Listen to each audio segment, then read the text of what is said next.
The new building is rather like a soulless new convention hall. Yeah.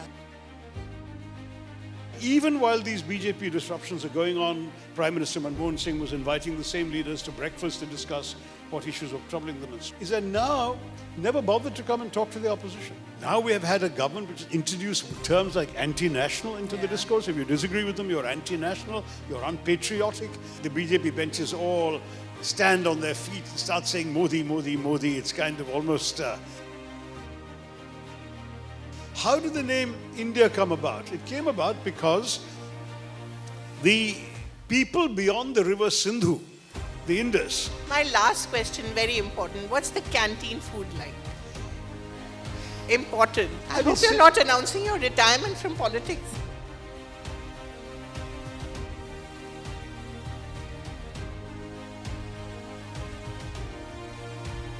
Dr. Tharoor, I wonder how many days of the year are you traveling?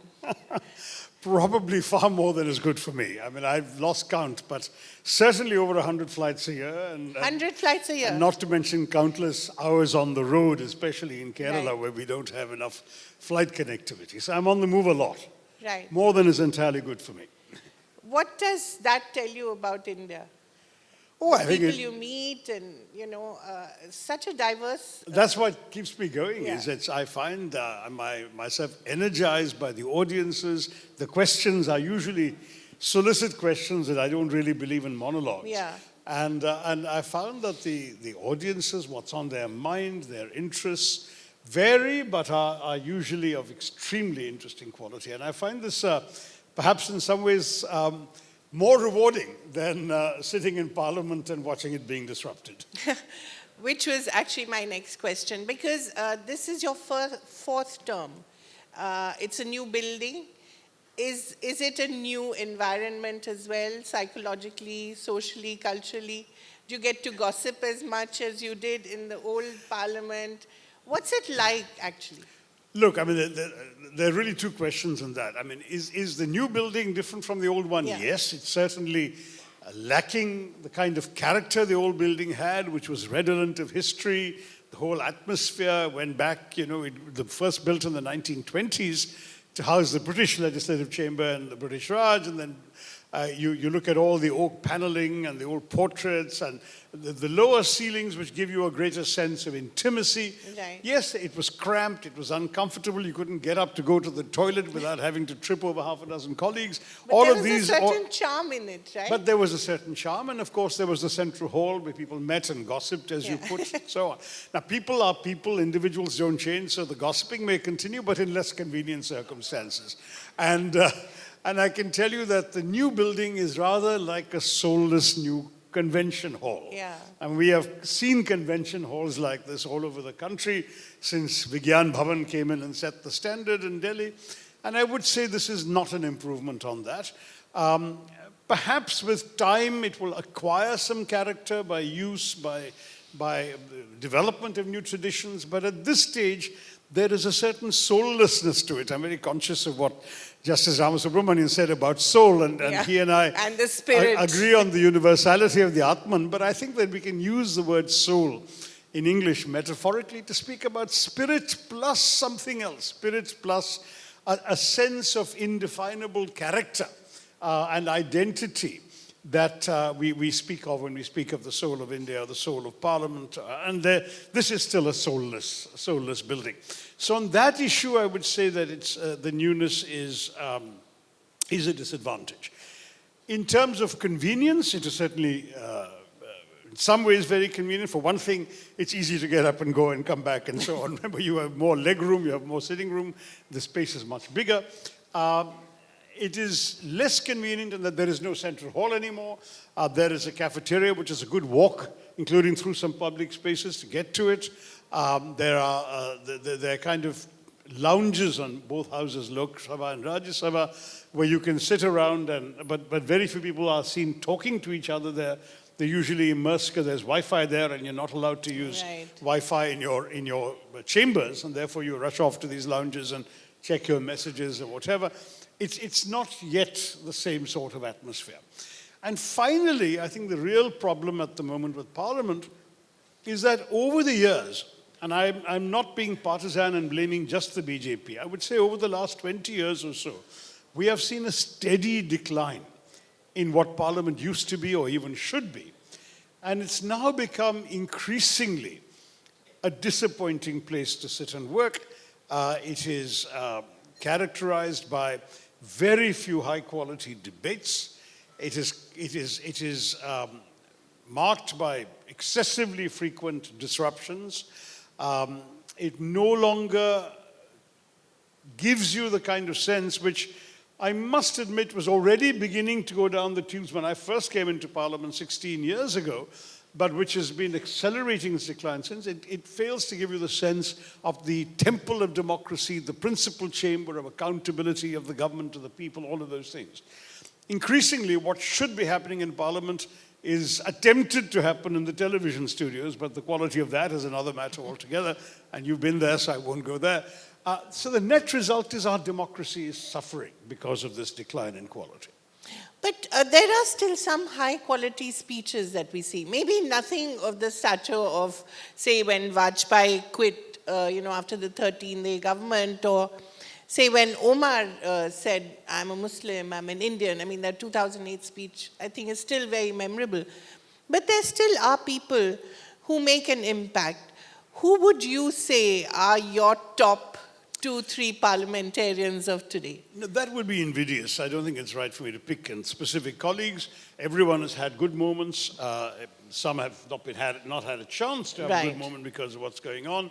And I will not name individuals. I will agree with you. There are people with great debating skill and ability who are there, but who often don't have an opportunity to showcase those skills enough. And yes, there are the occasional speeches with a certain virality on YouTube. And I've had a few myself that have gone fairly popular on YouTube and are still going around. But the truth is that for the most part, if you look back, say to my childhood, you had a number of people who acquired importance out of all proportion to the strength of their parties in Parliament only because of the way in which they use the floor of Parliament to challenge the likes of Jawaharlal Nehru and Indira Gandhi. Feroz Gandhi, Pillu Modi. You mentioned Vajpayee. There's exactly Pillu Modi. There's Aminu Masani. I think Pillu Modi coming wearing that placard saying, I'm a CIA agent is still something of quite iconic. That was memorable, but not particularly, he was cleverer than that, and he said some very funny things. Early on, there was Ramnath Lohia, there was Ram Manohar Lohia, I beg your pardon. There was Nath Pai, George Fernandes in his own way, Madhu Limaye. There were a number of people who really made their political reputations because of their effective use of Parliament. And for that matter, Feroz Gandhi challenging his own prime minister. Now, you can't imagine that happening today, where the whip system has made it impossible for parliamentarians to express their conscience when they disagree with their own parties. So you've got to a point. I mean, Has that happened to you? So, Kaveree, when I was a private citizen, after I left the UN and before I came into politics, Somnath Chatterjee invited about 15, 16 of us, so-called round table of eminent citizens, included people like Mr. Narayana Murthy, Shyam Benegal, me, a few others. A few public intellectuals that we have. From various walks of life. Yes, some public intellectuals, some scholars, even some retired or about to retire politicians, like, if I remember right, Vasant Sathe was there, but then he was no longer in active politics. And he asked us the question, as citizens, can you advise me how we can improve Parliament? I remember we had 2 days of discussions, and one of the things that we all unanimously said, not almost, we all unanimously said was, you have to take action to crack the whip on disruptions, because why should anyone be allowed to disrupt Parliament? To which his answer was that in our democracy, disruptions are often the only resort for an opposition to make its presence heard, and if I were to follow the rule book and expel them from Parliament, it would be undemocratic. And therefore, that option is not available. And then we had the same thing later when Meera Kumar was Speaker, and again, there was very serious amounts of disruption going on. And she had the same view, that she had the right in theory to expel, but she didn't feel it would be right to do that because Parliament had to be allowed to function. Someone should tell Dhankar and Om Birla that. It's very different now. So well, it's somewhat different now. Let me explain the difference. Yeah. Part of the factor was that in those days, of course, the opposition was more numerous. Yeah. So if you kept expelling people, you would essentially end up depriving yourself of almost half the House. And you would not have been able then to truly convince the public that you were acting democratically. But also for the ruling parties of the UPA, I think there was a presumption that in the interest of democracy, it was better to give in to the opposition in the interest of making the system work. That was, I think, the old school DNA. Yeah. The DNA that said, for example, that your parliamentary affairs minister would spend more time in the opposition benches talking to parliamentary leaders of the opposition parties than on his own side of the House.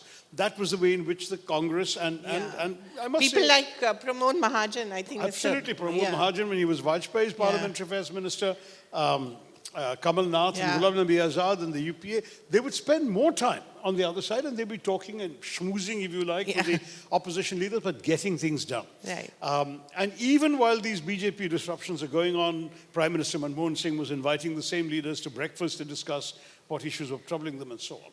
What has changed in the last 10 years, you can say it's a difference of degree rather than a difference of kind, is that now, first of all, especially in the first two terms, the BJP had an overwhelming majority. Yeah. And they really felt that even if the entire opposition either walked out or was expelled, they would still have such a large number of people in the House, 2/3 almost, that it wouldn't matter and no one would consider them undemocratic. Maybe that's what they thought, but certainly their speakers had much less compunction about expulsions and much less willingness to adjourn. They would just let the bills be passed without debate amid the din rather than, so they were not so worried about appearing undemocratic. The second problem in the course of the last 10 years is the parliamentary affairs ministers, until this third term, never bothered to come and talk to the opposition. I mean, they would literally be issuing instructions, as it were, from the government benches. And so the result you saw was that there was a complete breakdown of communications and trust between government and opposition. We hoped that with the somewhat more close results of the 2024 elections, that there'd be more cooperation. I must say that there's been certainly a little more dialogue than there used to be, and a little more effort on their part to see what the opposition wants. But there's still been an awful lot of disruption, and there's still been a much less productive approach to the work of the nation.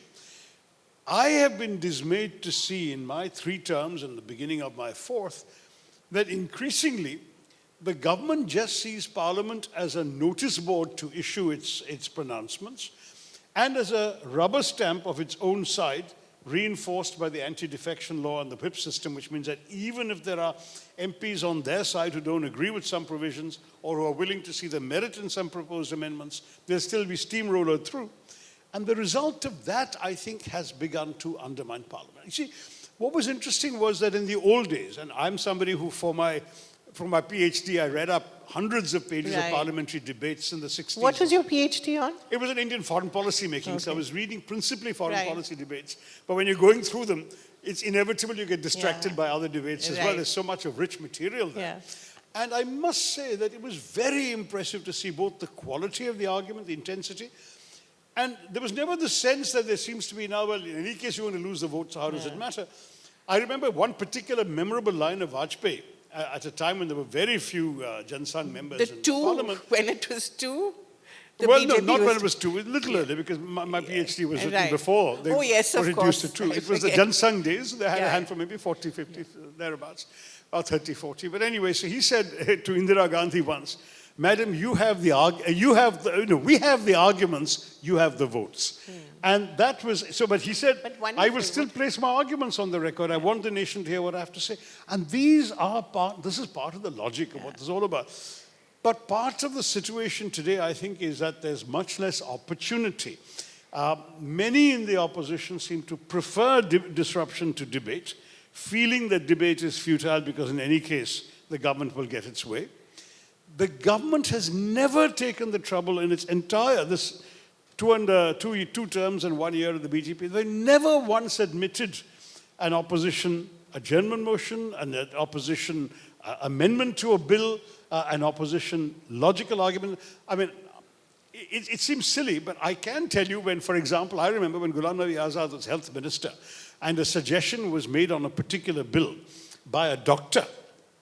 I can't remember which party, but the doctor said that there's something in this bill which could have been improved if you had done this, this, and this, because this is not fair.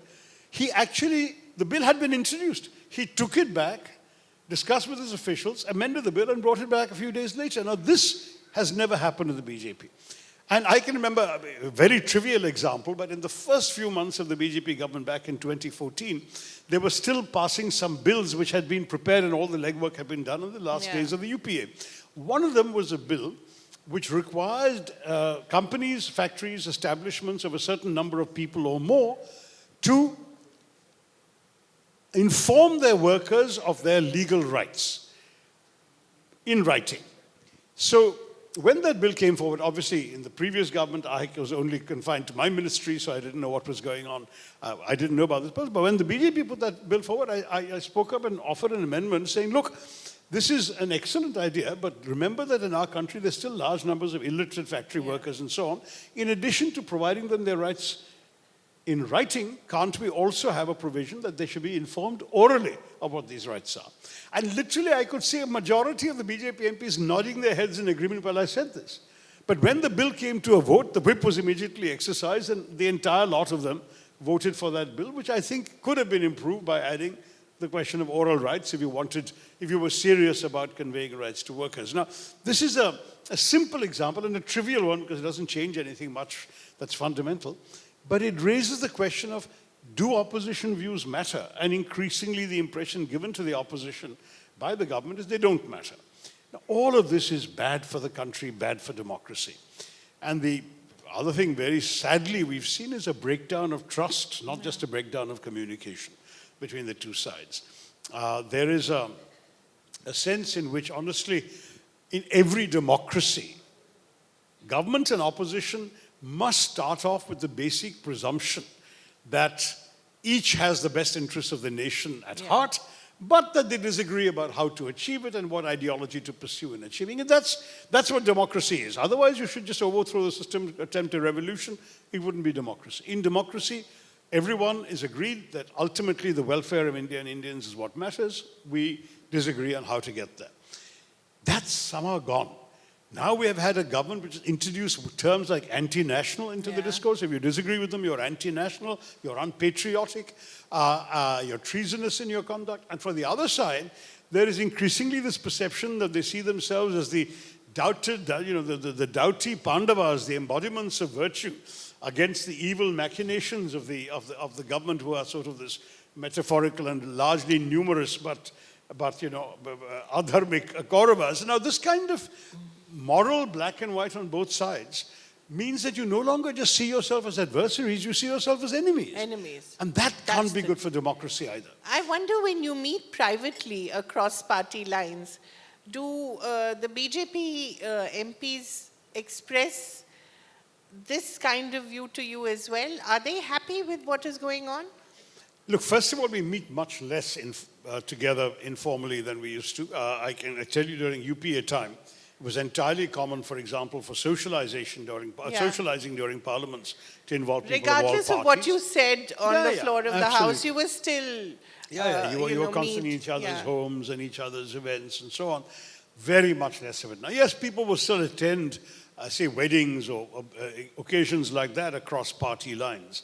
But just sort of, going over for a dinner kind of thing, much less. In fact, I remember in my innocence early on, I invited a couple of BJP MPs. One or two first accepted and didn't come. And then I said, what happened?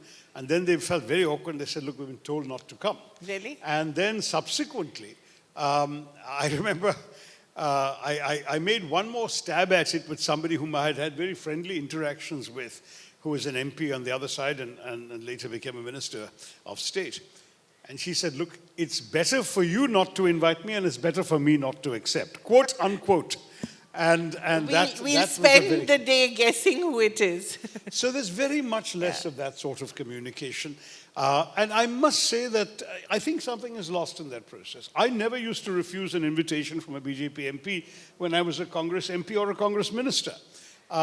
Today, there are no invitations that I'm aware of by BJP ministers to Congress people. And I remember one or two ministers who keep saying, you must come home, we must get together. And so I'd say, yes, yes, yes. Never actually, the invitation Typical never Delhi followed. polite Never tone. actually followed. Yeah. So I'm not complaining. I don't really need the extra food, God knows, or the extra drink. But I think what I really value is, as you said, this informal conversation. So you have to ask them yourself, Kaveree, what they think. But I will say that there has also been a problem on both sides going back perhaps a generation now, 20, 25 years, where the philosophy has been on the question of parliamentary disruptions, where you stand depends on where you sit. So the very same BJP MPs who, while in opposition, used to spin elaborate theories about disruption was good parliamentary politics. Yes. Arun Jaitley Arun wrote Jaitley was a master articles of it. about Sushma Swaraj, Yeah. Venkaya Naidu. I can quote even L.K. Advani. They all said disruption is a legitimate parliamentary tactic, etc., and yes. it strengthens democracy. All this sort of stuff. When the government is acting with misguided ways, why shouldn't we do this? The very same people came to power in 2014 and started bashing disruption as anti-national and so on. So, I mean, you can't take that. You know, I don't know how many of us here have been to missionary schools, but you learn the golden rule, right? Do unto others how you would have them do unto you. Well, in Parliament now, the golden rule is do unto others what they have done unto you. So now they're very busy. They're very busy saying every time that even within the opposition, some of us will raise our voice saying this disruption is not a good idea. They'll say, but look what they did to us. And that becomes ultimately an impossible argument to refute. Does the atmosphere of Lok Sabha change when the Prime Minister makes a rare appearance, which he does? It's far too rare. That's another serious problem. And when Jawaharlal Nehru became Prime Minister, he made it a point to attend every single day. I believe he had a microphone in his room to listen into the... That you Is can that have. You can so? have TV sets in your Now, offices of course, now. you can. So you can But follow I mean, the at debate. that time, I suppose it that was remarkable. unusual. And he came for every single day of every session. What is more, he obliged his cabinet to attend and he obliged the senior officials to attend. Today, the senior officials of the relevant ministries have to be there. Poor chaps, they have no choice. But I can tell you that ministers are only on a rotational duty basis, and the Prime Minister hardly ever comes. In fact, at one point, I accurately calculated and wrote a column about 7, 8 years into his term that he has actually spent more time in parliaments abroad than in the Lok Sabha, of which he was an elected member. Because he was making these speeches to countries' parliaments, but he was not prepared to attend his own Lok Sabha. But Parliament itself is sitting for far fewer days, right? That's whose fault is that? Yeah. It's the government that decides the sittings. We have gone from, I mean, in the days, in Nehru's first term, it was over 150 days a year. Now it's 55. And it averaged throughout the 1950s about 135 to 155 days. In the 60s, it was slightly less, but not much less. And it carried on right up to the beginning of the century as roughly in that ballpark. Today, it's really gone down. And in fact, I remember when Modi ji was elected, somebody telling me, do you know that the Gujarat Assembly only met for 56 days last year? Watch out. And I said, come on, they can't do that to Parliament. And they seem to be in the process of doing exactly that to Parliament. And I'm not even sure the Gujarat Assembly is even managing 56 days anymore. Sorry, I interrupted you. I was asking you also about the mood. You know, what is it like when he actually does? Well, first of all, I mean, a number of things have changed. He walks in and the BJP benches all stand on their feet and start saying Modi, Modi, Modi. It's kind of almost, I'm sorry, I mean, it's 1930s Germany practically, this kind of atmosphere. We haven't seen this before. Yes, standing up was there. When for that. Manmohan Singh walked in, the Congress benches would stand up, but there was no applause, there was no sloganeering, there was no shouting. We're just showing respect by standing up, which is an old culture and tradition. But this business of shouting slogans and waving hands and so on, and it goes on sometimes for 3, 4, 5 minutes, is a bit embarrassing. But thereafter, yes, their attention is focused on the presence of the Prime Minister, partially because it is so rare, and partially because when he speaks, he is a compelling speaker, but he doesn't often choose to speak. In fact, we have this very unusual situation only under Mr. Modi, when questions addressed to the Prime Minister himself is not only Prime Minister, but has ministries under him directly, are answered by the Minister of State in his office. So Jitendra Singh, the question says, will the Prime Minister tell Parliament, blah, blah, blah, and Jitendra Singh, the Minister of State, will stand up and answer the question. Whereas in our time, very often, Dr. Manmohan Singh would himself answer the question. History will judge him kinder, etc. Well, he's already judging him more kindly, Yeah. I think, than his peers did. Yeah. So these are, again, all things. Look at the one of the most popular things in the British House of Commons on which we were supposed to be initially modelled was indeed Prime Minister's question time. Yeah.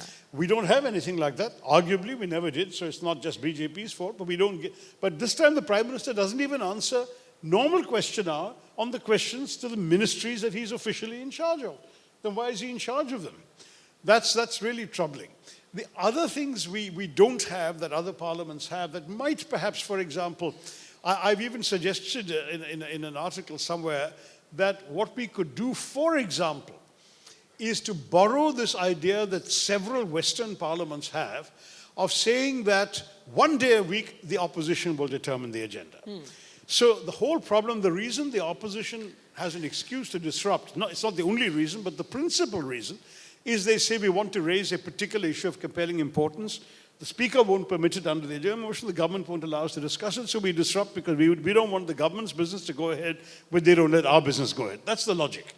Now, if the government and the Speaker could reasonably say, government does not feel this business is that urgent, however, on Wednesday it's your day, you raise it then, or Friday is your, whatever it may be.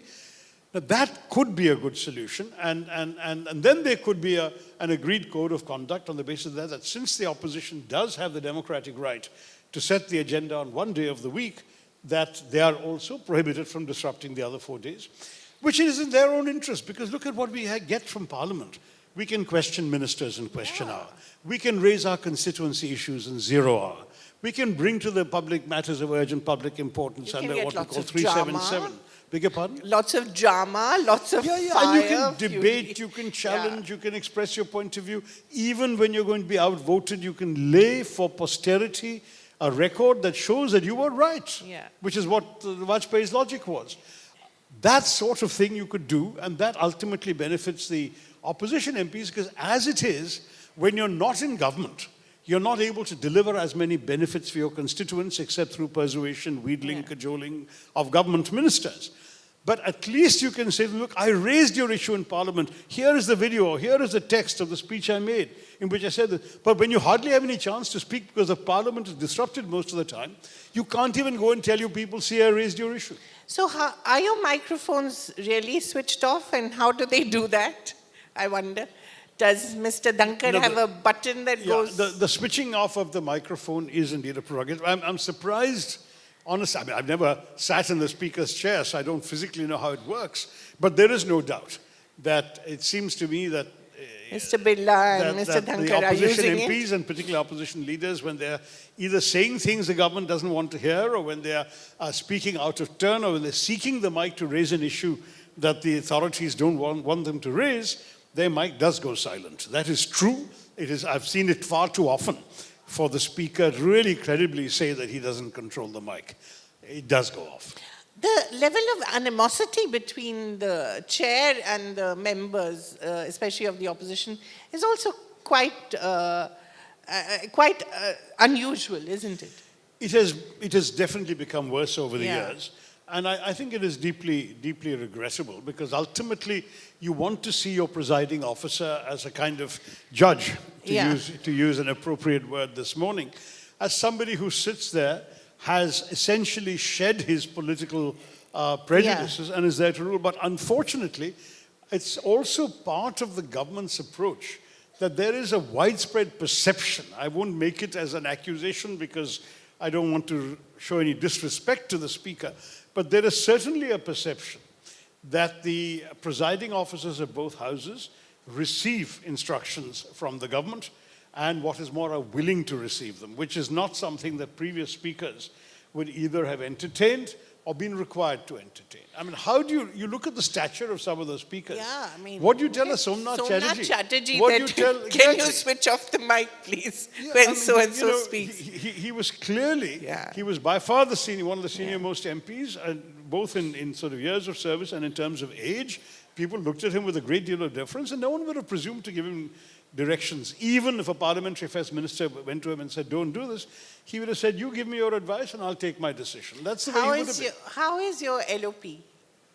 How is he performing, you think?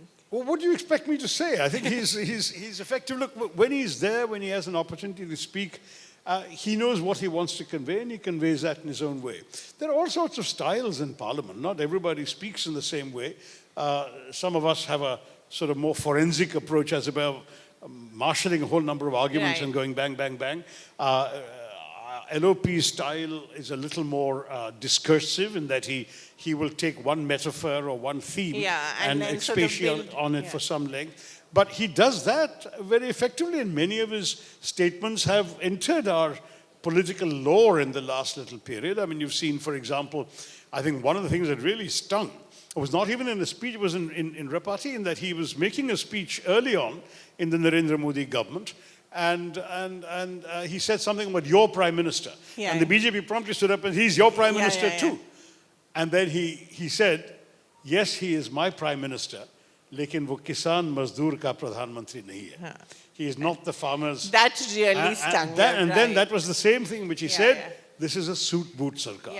And that phrase stuck. And you remember that there was this ostentatious suit and so on. Yes, of course. All of that was immediately auctioned, and the suit boot image was consciously dialed down because he made that stinging. So Parliament matters at the end of the day. I mean, to that degree, I mean, really, I'd like to think Parliament should matter for more than that, for all the other things I've mentioned so far. But yes, it certainly matters in that way too.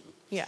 I mean, if frankly, we saw in the last House the expulsion of Mahua Moitra, if she hadn't been such an effective parliamentarian, that wouldn't have come back, yes. And she was voted back. She wouldn't have been expelled in the first place. It wouldn't bother if she didn't matter in Parliament. Yeah.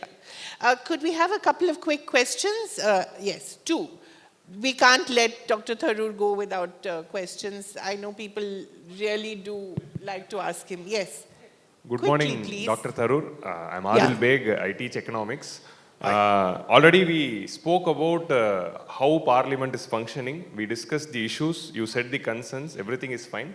But as a citizens of this nation, we can't be just seeing Parliament disrupting, and both the sides should take blame, both the treasury benches and opposition. So now we saw the issues. So what is the solution? What is the future? How we can change it? Like one solution you already said, one day for opposition. What are all the other changes that we can do to make it work? So I will say that as far as this particular discussion is concerned, nothing, no suggestion that I come up with, and maybe that's what I should do, is write a column in the New Indian Express with suggestions for the future. But if I do that, we have a column for you. But no suggestion I come up with would be of any value unless the government buys onto it. See, our system, even constitutionally, I don't know if Justice Ramasubramanian will agree, but our constitution is already much more tilted towards the executive than most parliamentary constitutions are. But on top of that, we also have had over the last 80 years, or 77 years, whatever it is, now 78 years, an increasingly centralizing application of our systems of governance. And in the legislature, the government calls the shots. So if I were to suggest, for example, 1 day a week for the opposition, if I were to suggest the Prime Minister, say once a month, subjecting himself to parliamentary questions for 2 hours, if I were to suggest, for example, that Parliament, the opposition could reduce the number of adjournment motions it submits because it now has that 1 day a week. But if it submits an adjournment motion, that the Speaker will at least entertain a brief discussion on why that motion is important, instead of just dismissing it out of hand. There are procedural things like that, and I can give you 3 or 4 more if I sit down and think about it rather than just off the cuff, because what I would like to do is also borrow from the best practices of some of the other democratic parliaments. There are good systems involved. I will say that so far the committees have been working reasonably well, because the committees work away from the public glare. That is, that they're closed door, there are no cameras, no records. I mean, records are maintained for the parliament, but they're not issued in public. There are inevitably leaks from members to the media when an issue is particularly hot, but by and large, people don't use the committees to grandstand. So actual work gets done. If we can perhaps even create a provision for some in-camera discussions, that is closed-door discussions of some issues without the TV cameras, so that people will actually talk seriously rather than spend all their energies in posturing for the public. I don't know. There are various ideas. Let's see what can be done on the basis of what's done elsewhere. But all of this presumes a willingness on the part of the government to even admit this conversation. The government has shown no interest in seeking parliamentary reforms because at the end of the day, they get their way. And so if you are looking at the government saying, you know, the old line about man proposes, God disposes, whatever, here it's very much a case of, you know, the MPs propose and government disposes. So the government is going to decide whether any of this is feasible. So I can come up with ideas, and I probably will, now that you've put the thought in my head, but it's almost an academic discussion unless our government is actually prepared to say, yes, we want to make Parliament work better, and to make Parliament work better, we're willing to explore ways with you. Another question? Karthikeyan? Perhaps we could have a lady in the audience as well. Oh, okay, We should have some sure. gender balance. Who is there? We don't have enough in Parliament, so... Yes. Good morning, Mr. Tharoor. There we are. I'm Abhirami from MOP Vaishnav. Hi. And I have a question for you. It's actually about debates and the quality of proper parliamentary debate. So recently, something that made the headlines was about India's name change to Bharat, and it was also mentioned today. And we have seen a lot of scenarios where a country changes its name, and most recently, I think, Ceylon in '72. We have seen a lot of economic downfall after the name change. This is, according to me, this is a gold mine for parliamentary debate. Why doesn't the Indian Parliament want to take up and make a proper decision instead of, you know, kind of bringing it into an authoritarian regime? Well, partly because, in fact, they never brought a bill. They could have brought a bill to the House, and that would have provoked a debate on the subject of the name. But they didn't, partially because the Constitution already calls the country India, that is Bharat. So using one or the other is equally acceptable. I happen to agree with you that this debate would be interesting, but actually rather pointless, because, in fact, Bharat is the name for the country in most Indian languages, and India is the name for the country in English, and that was a perfectly workable arrangement for a very long time. Why they want to tamper with it now? Now the president is issuing invitations to her reception saying the president of Bharat, which I find odd, to put it very mildly. But their objection to India is also completely preposterous. How did the name India come about? It came about because the people beyond the river Sindhu, the Indus, were the people who were given a name by foreigners, right? So the Persians couldn't pronounce the S. So instead of Sindhu, they would say Hindu. And so the people beyond the Sindhu were all Hindus. When the Greeks came, they also picked up this name Hindu. And so the name became India, in Latin, and in French, INDE, and so on for many European languages. And that's how it stuck. Now, what is particularly amusing is the same people who say that India is of foreign origin and therefore should not be used, forget that it is of the identical origin as the word Hindu, and they're going around saying, Garv se kaho ki hum Hindu hai. If you say Hindu, you can say India, because they both come from exactly the same origin, foreigners mispronouncing the river Sindhu. It's as simple as that. That's how Hindus are, and that's how India is. So if you can't say India, you shouldn't say Hindu. You can't go around saying, say with pride we are Hindu, and at the same time say, don't be proud of saying you're Indian. I mean, come on. It makes absolutely no sense. But then people don't really look at all of this with any great degree of intelligence. It's somewhat emotional talk. However, yes, if there is a debate, I will volunteer to speak in it. What's your word of the year so far? So far? Yeah. I don't know. I was told that the word of the year for one of these dictionary, Oxford, one of those, was brain rot. Brain rot. I think increasingly the danger of sitting in Parliament while it's being disrupted time after time is going to be brain rot. What do you do when that's happening? You see, I actually take my work very seriously. So I prepare for every single parliamentary question that's filed. I prepare for every bill that's listed for discussion. I come with notes. I come prepared to intervene or to object or to ask questions or whatever. So, I seethe with frustration. Many of the other MPs just go off and have a coffee or whatever while waiting for the period of disruption to be over. I tend to be one of those, I'm afraid, who goes off to the lounge with his Wi-Fi on the phone and starts doing emails and messages. Already I'm drowning in far too many messages. Or tweets, indeed, Yeah. or tweets as well. My last question, very important. What's the canteen food like? Important, very important. And I believe you're very particular about your idlis. No, I haven't eaten there often enough yet to pronounce authoritatively, but on the basis of a very limited sampling, I'd say it's not bad. Okay. I wouldn't say it's gourmet. I certainly wouldn't say it's inedible. In fact, I was just in one of my college alumni group in an interesting debate about how bad Rashtrapati Bhavan food used to be until Pranab Mukherjee's regime brought in ITDC to take over the kitchen. And you actually remember how bad the food was, because that's how bad it was. In Parliament, it never got that bad, but it wasn't great. Today, it's slightly better.